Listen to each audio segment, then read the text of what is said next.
Georgia, finally we have you here in open space. How are you? I'm good, thank you. How are you? Everything is good down here in Hong Kong. A little hot today. I also noticed that you're wearing a Hit Like a Girl's t-shirt. Can you explain Yes. a little bit more of what Hit Like a Girl is? Yeah, so Hit Like a Girl is, I don't know if organization's the right word, but I guess it's like a community where the aim is to encourage more girls to start playing the drums. Now, it's been around for 10 years well, soon in 2021. Mm-hmm. When I was younger, I had lots of drummers I looked up to. Like I said, Dave Grohl, John Bonham, Keith Moon. Um, there was female drummers I could look up to. So Sheila E was a massive one for me, Yeah. but it wasn't until you proper delved into it and looked deep to find people to look up to, I guess. So the aim is to find people who want to play drums and encourage girls to play drums. And every year they hold a competition, which I was very fortunate this year that I entered on a whim. Just posted a video of my friend's band, and he asked me to record a drum cover of it, and I just submitted it, and then ended up winning like an award for it, and then they asked me to be an ambassador, and from that I've managed to get involved in lots of cool drum things, and it's super exciting, and I urge everyone to check it out because there's so much talent there from all over the world, and it's not just drum kit, it's percussion as well. Yeah, but it's really cool. I'm really thankful to be working with them. But when I was a teenager, I like watched it religiously every year, and it, it it helped me find people to look up to, I guess, and make me feel Yeah. like I was valid.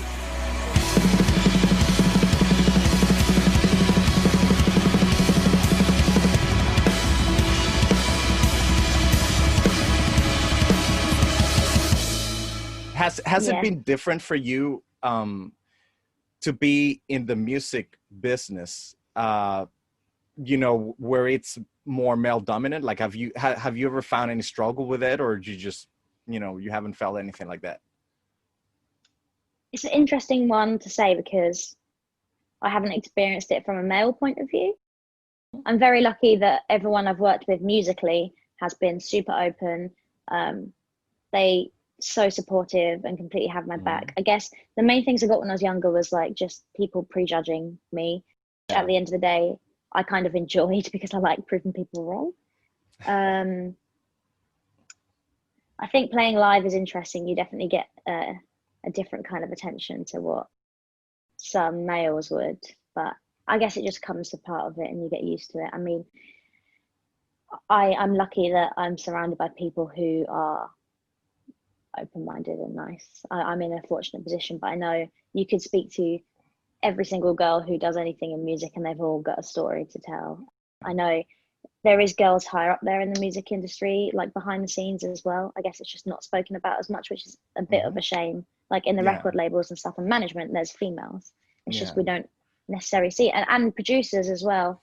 I read a really cool article about female producers and sound engineers, and I think it needs to be celebrated more, definitely. I'm lucky. I before lockdown and everything, I was playing for an artist who happens to have an all-female band, apart from um, them and the guitarist. And I think that was just coincidence, but I've seen the in that kind of scene, I guess, of like rock music or whatever, that people really focus on it and point and be like, "Oh, you've got the all-girl band," Yeah. and Yeah. uh, it's interesting, but it's nice, I guess. It's nice to be surrounded by lots of creative people. And to be honest, I think this is obviously like a very I don't know what word I'm looking for. Um, I live in Brighton. It's a very Brightonian thing to say, but like to me, gender, it doesn't really matter who I play with because Yeah. everyone's nice and the same. But I can see from the outside, like you're a female singer in a guy band, you're a female fronted Yeah. group. It's like everything has to Yeah. go into its category to be able to be Yeah. marketed, I guess. A lot of labels, even if your sound changes, Yes. like if you have to Yes. put it on it, and you could have an album where everything's following the same theme, but there's Yeah. like a track that's slightly different point of view, and someone's like labeling it and saying that you've changed. Or it's interesting. I love it, but Yeah. it's the initial reaction I get when people see me play drums or show up for a gig is that I'm very small and that I'm a girl and I don't look like I should be the drummer. So I think that was something I definitely struggled with when I was younger, and if I'm setting up and stuff, people are like, oh, do you need a hand? Like, do you know how to sound check and everything? People think I'm very young as well. People think I'm a teenager, but I'm 24. So I like to break those boundaries and be like, yeah, I'm small, I'm loud. I like to have fun. I don't like to take things too seriously when it comes to music. I think if it can't be, especially with these video stuff, if it can't be fun, then what's the point? And yeah, I just love music and drums. I've never been asked that question before. It's a good one.